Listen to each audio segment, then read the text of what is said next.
Scuba Obsessed, the weekly podcast. We talk about all things scuba diving, from cool new gear to places to dive and scuba news.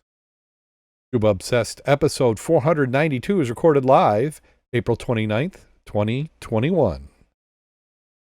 Welcome back to Scuba Obsessed. I'm Darrin Gilson, coming to you from the southwest side of the great state of Michigan, where I do believe it did hit the 80s this week. Nice to see that weather come in. And joining me this week, we have Mack, the dive mentor. How you doing today, Mack?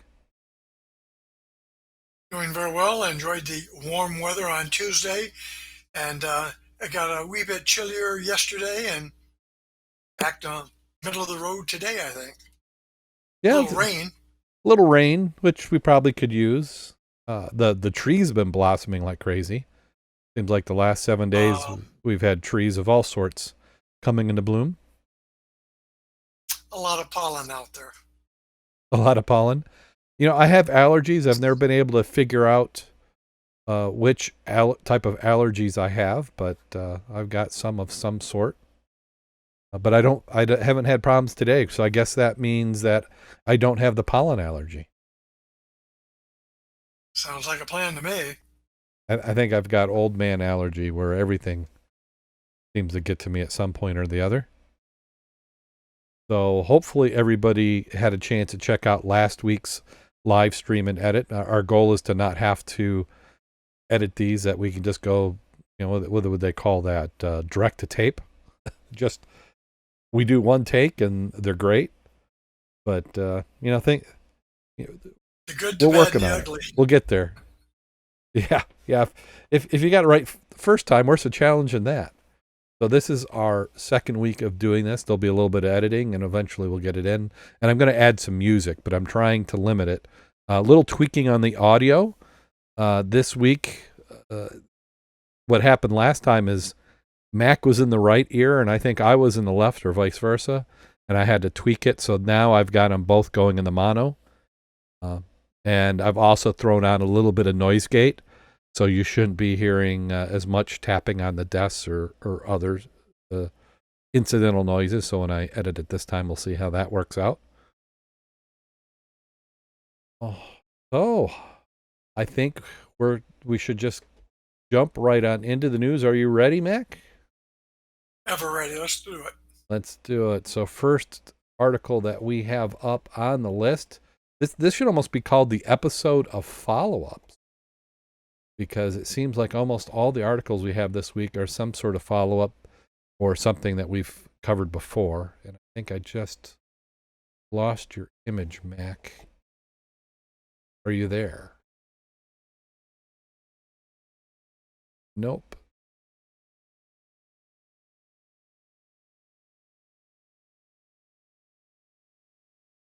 So, Matt, can you see that little chart there? Well, I see ping success.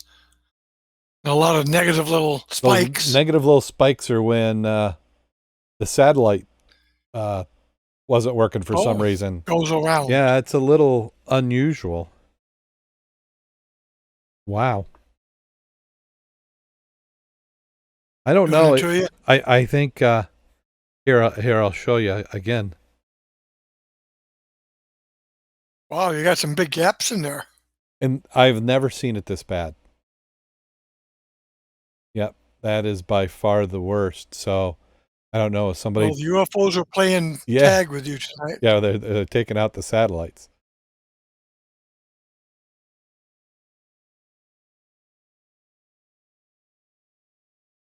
You're gonna have to edit tonight. Yeah, it's gonna be a little bit of an edit. So yeah, big time. So what I'm doing is I'm showing in the live stream, which you're probably also seeing, Mack, is those bars. Those gray bars are when we lose the satellite, and it's not obstructions, it's not trees. It used to say beta downtime when it did the gray. Now it just says unavailable. So there's something that went on. I'm thinking somebody. It's kind of an odd pattern, but anyway. So let's go ahead. We'll edit it to the point where How do you know I when? had a pretty good idea when it went. So what we'll do is we'll jump right on into the news. What did I just lost you again? Darn it. So let's go ahead and jump right on into the news before anything else can go wrong. This is a follow-up to last week where we had last couple weeks actually. We talked about Australia where they're having the problems with the shark finning and the rays. So, and then also they're putting up the nets that were getting some bycatch. So the Northern Beach Council votes to remove the shark nets after disturbing pictures emerge. There's been a step towards implementing major changes at several beaches after a series of disturbing images exposed a major issue. Councils are calling for shark nets to be banished from the series of popular beaches after shocking images emerged of dead or injured marine life. Northern Beaches Council has voted to pass a motion urging the state government to abolish the nets in all its local beaches. They are instead demanding a shift towards animal-friendly technology such as drones and shark listening stations. This motion comes after new data released by the Animal Justice Party revealed 290 animals had died in northern beach shark nets over the past 9 years, including 18 whales and dolphins, 21 turtles, and 224 threatened or protected species. Acting Major Candy Bingham said council considered the need to maintain and improve swimmer safety while preserving marine species. The effectiveness of shark nets has been questioned by many, yet their impact on other marine species is devastating, she said in a statement. Research conducted by DPI Fisheries found that 90% of marine species caught in the nets were non-target species, and the sharks can in fact swim over, under, and around the nets anyhow. Chat room, we're showing some of the photos from the article. News.com.au had posted the images. He says evidence suggested that there are more effective ways to mitigate shark risk. Disturbing images from the Humane Society Australia revealed the true extent of damaging shark nets having on marine life. According to HSI, more than 19,000 animals have died in shark nets since the inception 80 years ago. Almost 2,400 became trapped in the last 4 years, but only 171 of those were actually sharks intended to be caught. Of the animals caught, 1,320 died, data from the government reveals, but that could change. Northern Beaches Council joined several other councils such as Wollongong, Waverley, and Randwick, which are campaigning to ban shark nettings. HSI marine biologist Lawrence Chilbeck said shark nets provide a false sense of security with 40% of sharks caught on the beach side of the nets. What a lot of people might not realize, the nets are not complete barriers. They're only about 150 feet long and 6 meters high. Sharks swim over and around them. The technology is nearly 100 years old. There are 51 shark nets between Newcastle and Wollongong, which Mr. Chilbeck argues have been upgraded despite have hardly been upgraded despite technological advancements. He then highlighted devastating impact on marine life since, seems like we read this, 2012 shark meshing program has captured 3,000 marine animals, including dolphins, whales, turtles, killing 1,600 of them, or 56%. We've got a modern solution to beach safety like drones that don't drown out iconic wildlife and spot sharks in advance, have a big added bonus of spotting people at risk of drowning. The biggest danger at our beach, why persistent over 80-year-old methods? Modern solutions are going to be more effective because they work in conjunction with what we know about sharks. Shark nets are nowhere near as refined.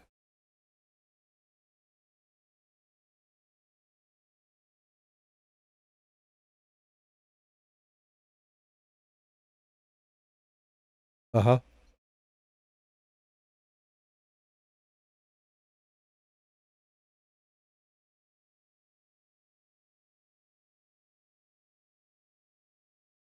Mm-hmm.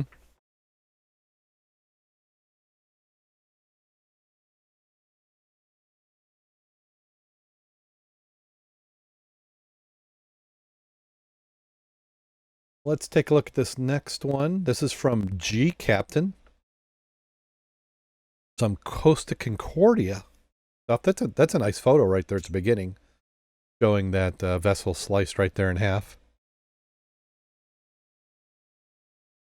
About half the Golden Ray has now been removed as tug crews today lifted a Section 7 and transported out of the environmental protection barrier in St. Simon Sounds, Georgia.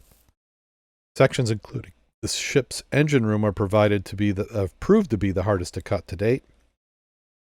The extended wreck removal began in November 2020 with removal of sections. Crews still need to make 3 cuts and remove 4 sections.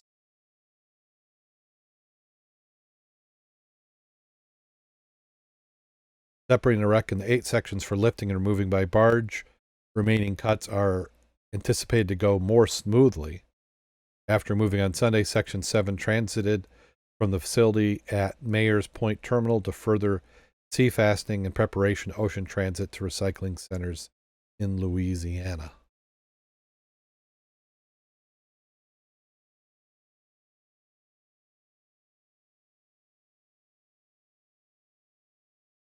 Interesting photos. Unfortunately, the photo looks better than the image I'm showing here, but still gives you the idea. Yeah. Still amazing how they can cut that in half like that. Yeah, it's very impressive.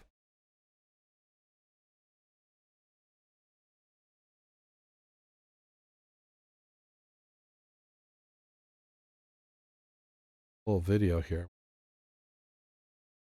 Do I dare click on it? Lost me again?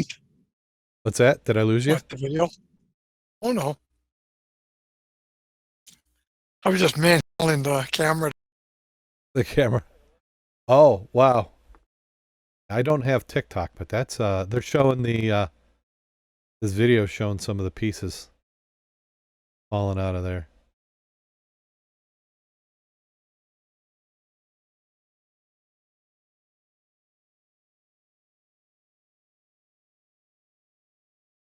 Yep. So, would you say we're past halfway now? Can we say that? You mean for the ship? Yeah.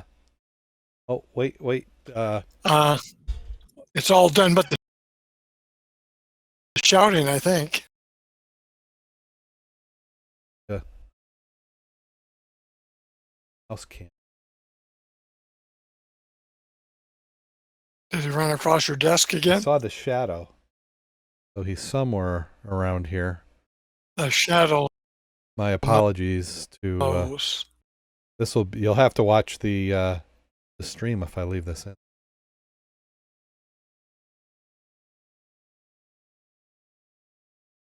Seeing him. I'll have it ready. That's a little corner where he likes to pop up there. Gotta move some mouse traps around.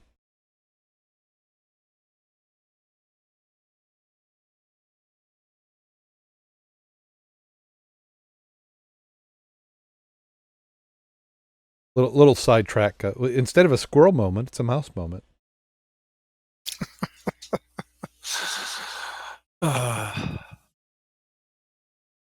So crews begin a patchwork on leaking Bligh Island shipwreck off Vancouver Island coast.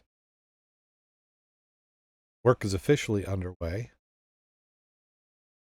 Actually, I wonder, as I'm talking here, and what people aren't going to see in the live stream, is you really don't have a good way of viewing this. Well, or of just seeing what I'm seeing.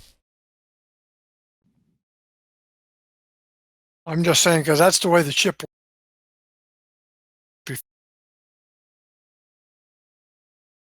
Mm-hmm.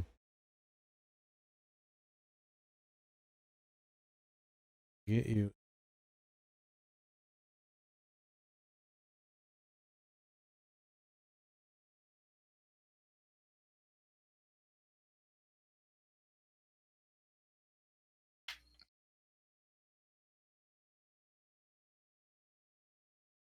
One of those chips run aground.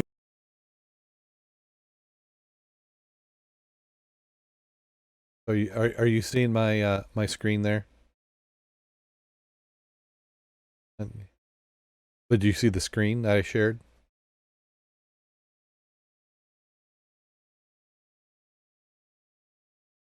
Okay. So you'll see that people in the chat room won't see it. Well, I can't say they won't see it. They're already seeing it, but I've got it edited. I've got some editing software working magic.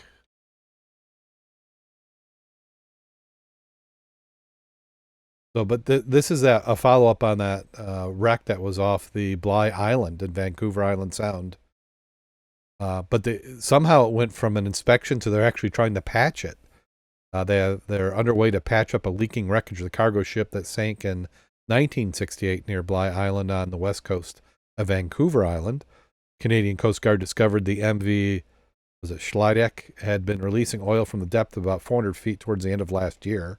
The MV Schleideck was a 483-foot cargo ship taking a load of wood pulp wood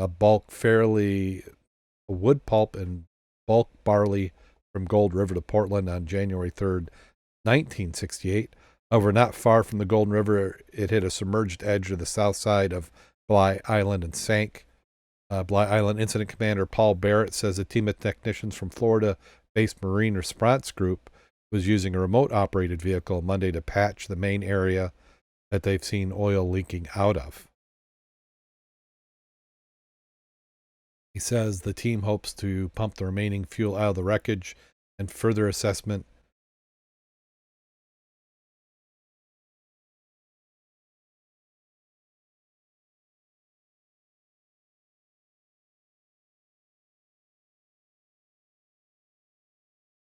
We're in there. Everybody's complaining tonight. Oh, we did have a little short internet outage. I can't believe we didn't notice that. We were talking, at least I thought we were. He says the teams hope to pump out the remaining fuel of the wreckage after further assessment is completed next month.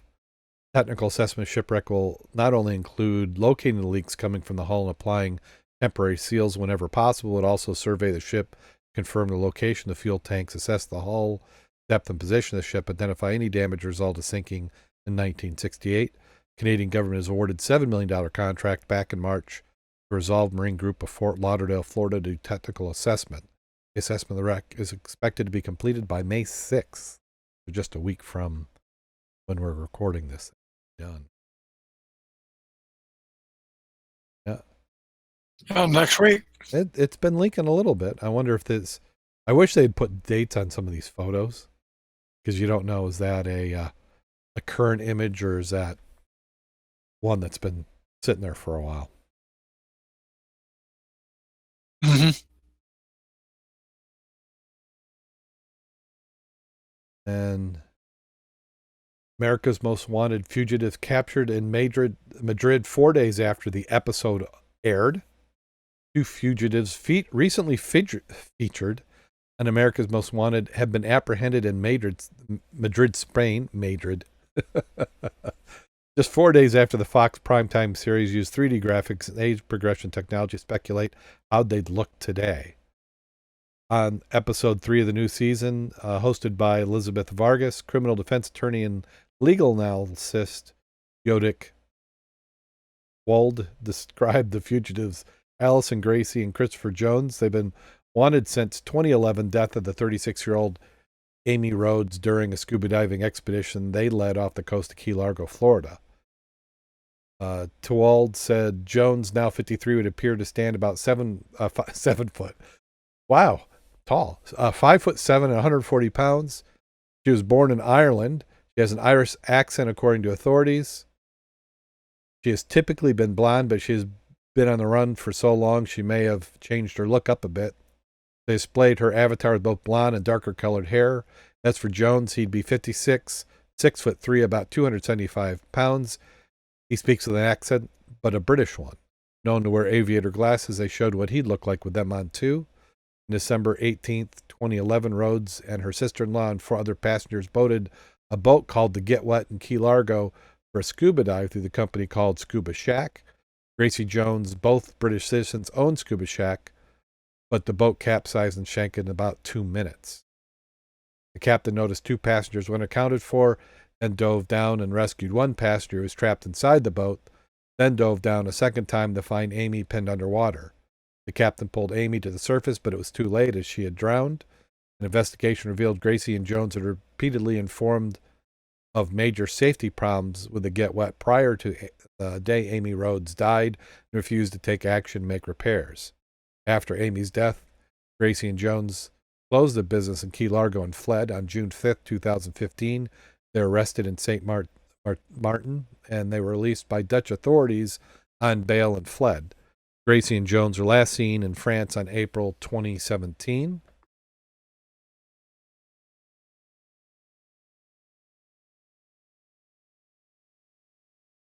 Hey, they got him. Is there an explanation for that? Well, I don't know. I mean, they're going to have to find out. I'm sure there are some treaties in place. I don't know if it's every. Yeah. Yeah, doesn't sound like they were tried in absentia. But a lot of times you'd be expedited to go to court, depending on the charges.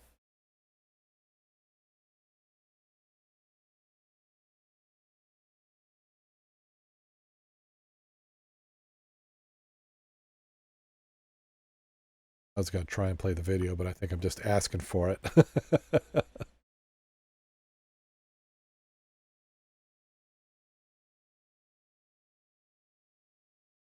Yeah, we'll have to see.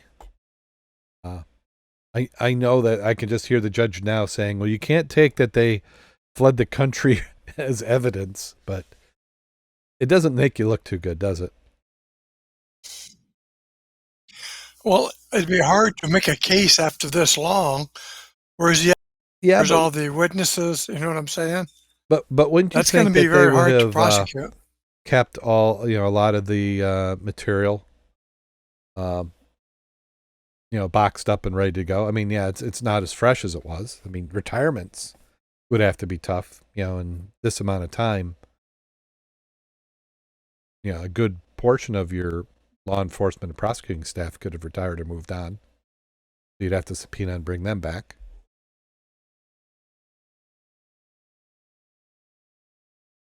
Prosecuting that. Well, we'll keep an eye out. Hopefully we'll get some updates, some additional information.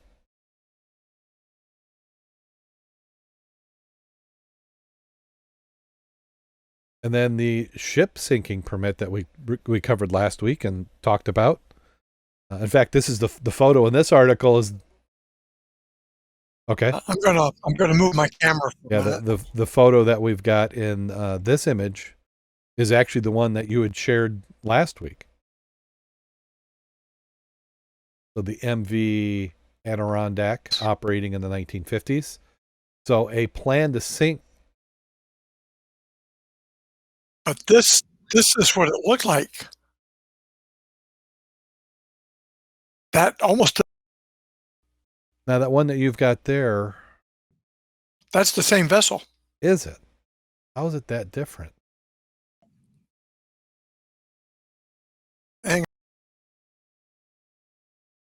Could they have eventually closed?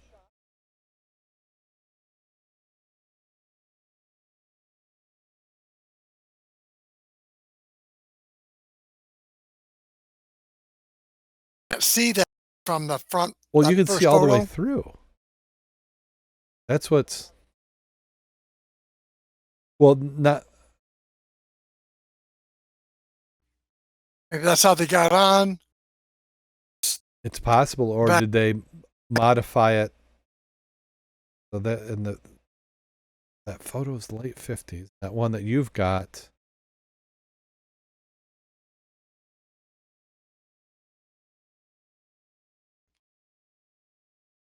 I wonder if maybe they.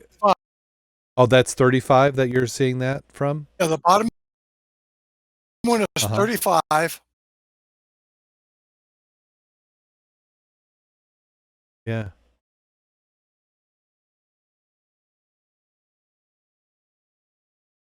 Well, maybe they decided to open it up for some reason or remodel it. Well, that's what I thought was interesting. Yeah.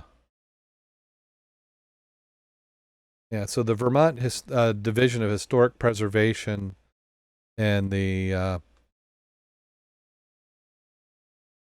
Lake Champlain Transportation Company received the permit from the State Agency of Natural Resources to sink the 152-foot-long vessel. The intent was to create an artificial reef for scuba divers near the Burlington waterfront.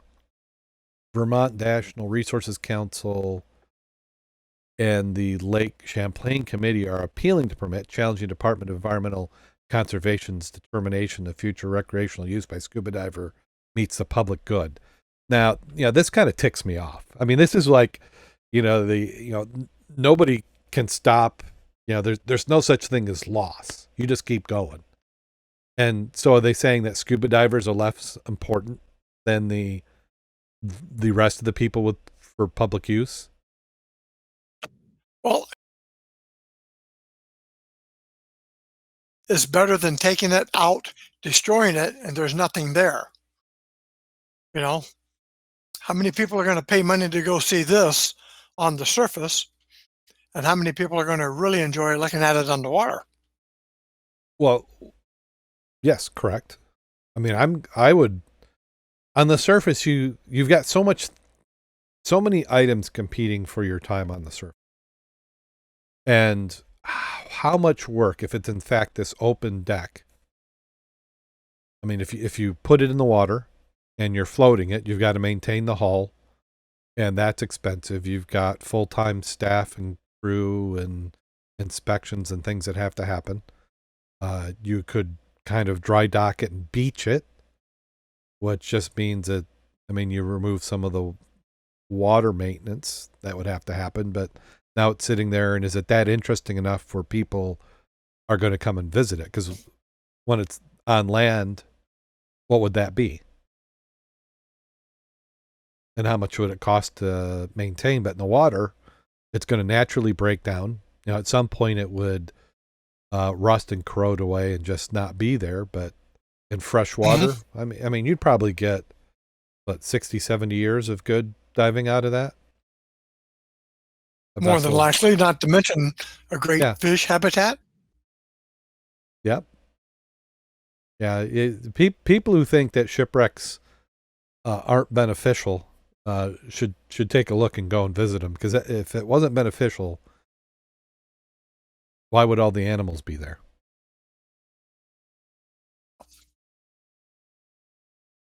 Yeah, but this is just kind of the nature of how things have become. We've got to just keep going and going and going, lawsuit and hassle, and maybe they're taking a long-term view of like, well, if we couldn't stop this one, we'll make them think before they try it again.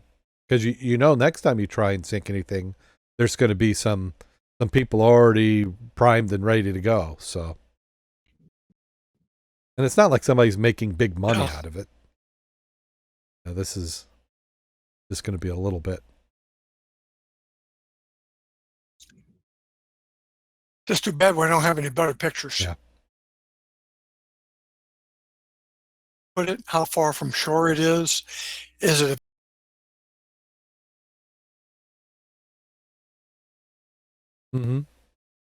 Yeah, the article didn't have a lot of detail of the, is there a plan for use? Are there established charters out there?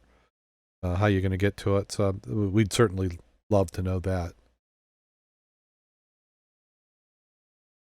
Yeah. And I think one of the last ones we have for this week out of the Alpena News: fishing diving business booms as virus restrictions eased. Last year, fishing and scuba diving captains in the Alpena area lost business because the state's stay-at-home orders designed to slow the spread of COVID-19. But early indicators show the business may boom this year.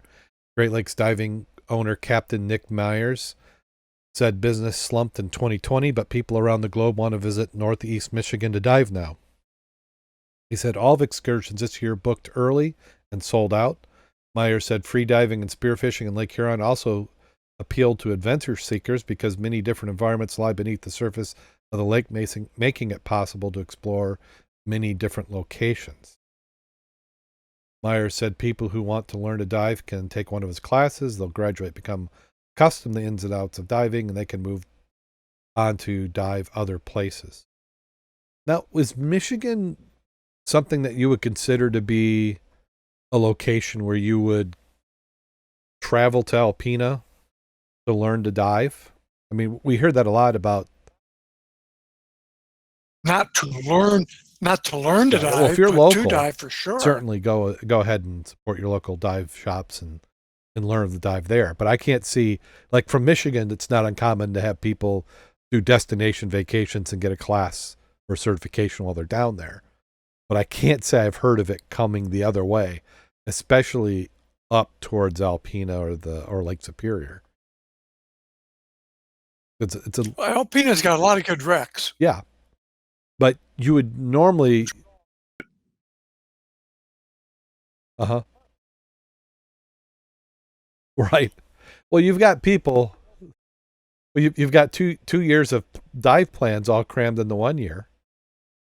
So this may be an indication if you want to get any diving in, and you're planning on going on a charter, you better get there now. I wonder what it's going to be like in the wrecks. Are we going to see, 4 or 5 boats all waiting in line at the buoys to go and dive? I mean, could this be that type of year? I agree. I just tried to be optimistic. Yeah. Yeah. And then spearfishing. That was kind of interesting too. That there was some spearfishing. Well, we used to spearfish in the 80s. Uh-huh. They used to have what's called Top of the World Aquathon in Sheboygan. Mm-hmm. And one day event was spearfishing for carp and what have you. Back where the bay is for the parking lot now, Mm-hmm. spear gun was generally further. Yes. Same day, same ocean type item. You wouldn't know where it was Could you at. just do spearfishing like regular spears? Well, back then you use a Hawaiian sling Yeah, yeah. or 3 gun. Mm-hmm. Some of those damn carp are like armor. You'll hit them, it'll bounce right back off. You could just line your tank with carp. Yeah. Line your. That'd be reactive armor, so to speak. Yeah, there you go. There's an idea. Well, I want to say that does it for Scuba in the News. Now, we had discussed talking about, that submarine wreck. What was that one? Happened. I don't have my.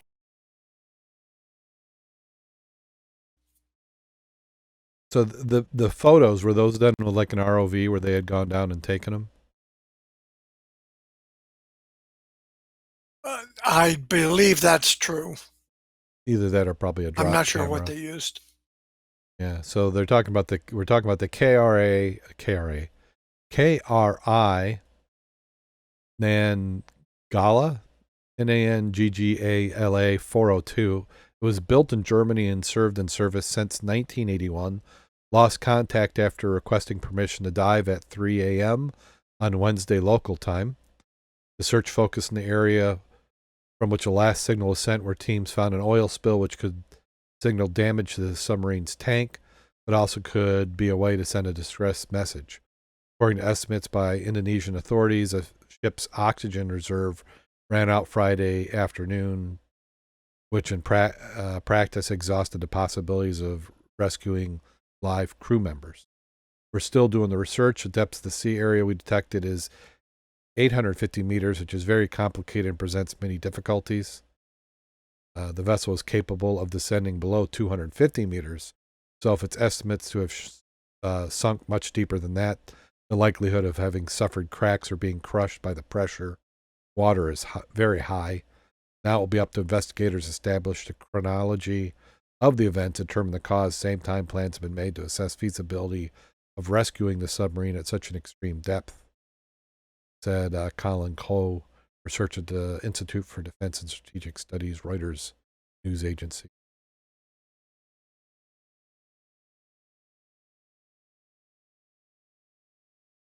Not a good thing. No, you feel bad for the people involved and their families. Um, and submarine is dangerous, but they get older and older and older. They got maintained, and then something I've been reading on other sites was that it wasn't uncommon for some governments to over uh, staff these submarines. They have more people on them than they're originally intended. They did do the listing of the number of people, and it did not sound like an overstaffing in this particular case. Okay.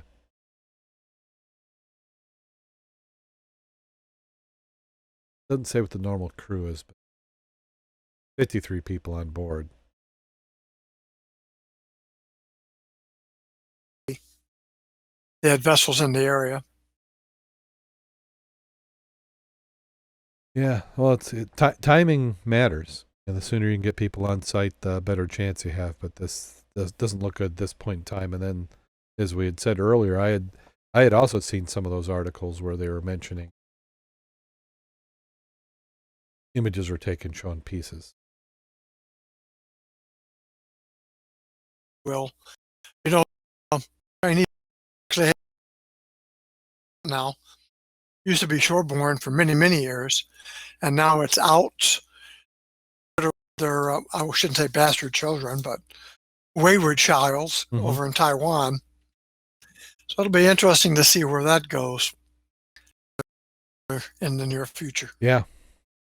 Well, that finishes off anything that we have in the news for this week.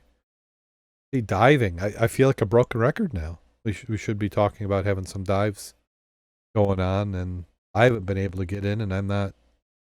It won't be this weekend. I've got my daughter graduating from college, so I think I might get in trouble if I chose to do a dive. Yes. Ready? Yeah. Now 4 years, so this is her bachelor's. It just seems like the other day you were down there. Yeah. Yep. This is from her 4 years now, and then she starts med school in Kentucky starting in July. So yeah, this one snuck up. I mean, last year it went quick. Maybe it's because it divided up because she did community college for 2 years and two years at Michigan State University, and then you have a pandemic mixed in the middle of that, and there's just something always happening. And then my son, a year from now, he'll be graduating. So I am getting old. You're getting old. Pretty soon my hair will be. Oh wait, that has happened. So, well, anybody else getting any diving in? It's certainly not me. I saw John was down in Florida again, so he may have gotten wet, but we never saw the videos from the last trip, which was last month. I don't think I. Yep, I've been checking out the river already. It's a couple of spots I want to look at. Anything in particular in the that you're looking for, or just what you can find? Well, actually, I've got to pick the water clarity was pretty decent. It's only in maybe 6 foot, so I can't believe somebody who hasn't seen this has already waited. You would think so. If it depends how far they went. Well, I mean, to get the where that Porta John is, but so yeah, you would think that something would float or catch up, but then would we hear about it even if somebody found it? Let me see here. Oh yeah, it did. This one actually was no satellite. They may be. Yeah, they may be. Let me see. Get it to the camera. I saw it. Yeah, the little yellow. See now when it says yellow, and at the end of the podcast, I've got some screenshots. Maybe we'll show those. Well, you hear while we're talking about it. Let's see. Do you have a dive safety story for this week? not a safety story. Let me move my little screen over here. My computer is still AFU, so I've been dorking with that, trying to recover data from a hard drive, which is a chore. And I came across a couple of items I thought I'd bring up just for the grins and giggles, since it is getting to be dive season. And it's basically, if you are on the water when it's lightning, what do you do? Well, on a boat, go below the decks or if possible into the cabin. Avoid tall objects such as masts, outriggers, antennas. And the antenna should be lowered if you can do it in a safe manner. Okay. Then make sure you move towards the center of the vessel as far away from electrical equipment as possible. And stay away from the water and anything metal. It also references stay off the radio unless there's an emergency. If you're holding the handset, your body may be the shortest path between the antenna and ground. Now, some boats, like sailboats in particular, are equipped with a lightning protection system designed to act as a conduit for a strike. These systems reduce the injury or the risk of injury to people and damage to the vessel by presenting an unobstructed path to the water. So if a lightning protection system is present, obviously don't touch any of its components. Now, brings about the second part. It's getting to be that kind of weather. You're going to have pop-up thunderstorms. Avoid diving or being in the water during a storm. It's hard not to be the tallest object around when you're on the water towing a lightning rod, or in our case, a dive flag. Right? If you're on the surface of the water, current travels a lot further on the surface than it does below. So it's recommended if you have time and distance and air, you might want to go between 20 and 30 feet and way towards shore. So when you do start to lose air, you'll be close to being able to get out. The other aspect is most of the violent thunderstorms only last 15 or 20 minutes. So if you do have the air and you can go the deeper, that's a smart thing to do. It'll help dissipate any kind of strike that's near you. By the same token, I would not be holding on to my downline to my dive flag. That might not be the best idea you want. Is if you're in the water and you see an approaching storm, why don't you get out before it gets to you? That's the safest. The second item that we've talked about before is, I call it the forgotten step in diving, the evaluation. Once you're on the boat or off the boat and on land, it's a good idea to spend a few minutes going over your dive in your head, thinking about what went right, what went wrong, were there any problems, were there any potential problems, and did you or could you have anticipated and recognized them, and did you? And like Larry and I, when we go diving, we'd go back, get our hot soup if it's during the winter, or a cup of coffee or something at the local area. And we talk about, what did you learn this dive? Or what did you reinforce your learning? And then we shift back and forth. And it's still amazing what you come up with. No matter how much experience you have, there's always something you learned or something happened that, because you knew what to do, prevented something worse happening, meaning you didn't panic because you had the experience to handle something. So again, the forgotten step in diving, evaluate. How did your dive go? Did it go as planned? Words of wisdom for tonight. Thank you. Those are always good. I like the follow-ups after the dive, just to kind of figure out what's going on, where we can improve, get better.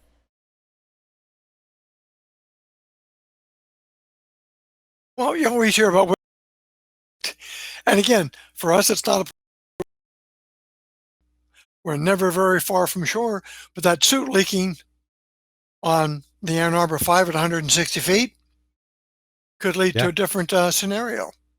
It's much easier to have mistakes happen when you're shallow than when you're going down.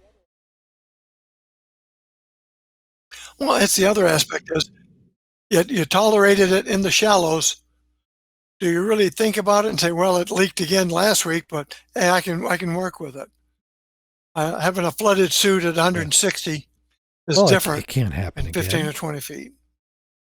Well, I wanted to try something this week, and that will be kind of a test. So we called it the mouse cam earlier, but now we'll see if we can call it the no.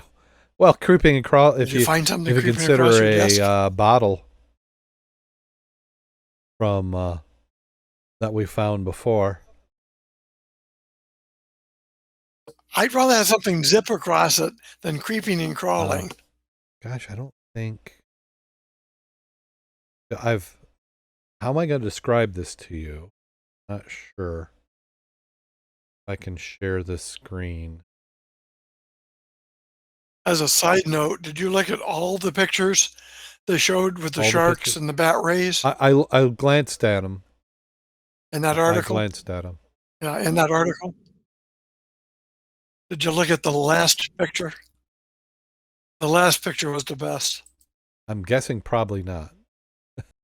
I'm guessing maybe I didn't because I'm not remembering it and I don't have that article up. No, Okay. If you did, So it's probably not one that we're going to want to put on streaming. well, you could if it was the distance was sufficient that the image was attractive.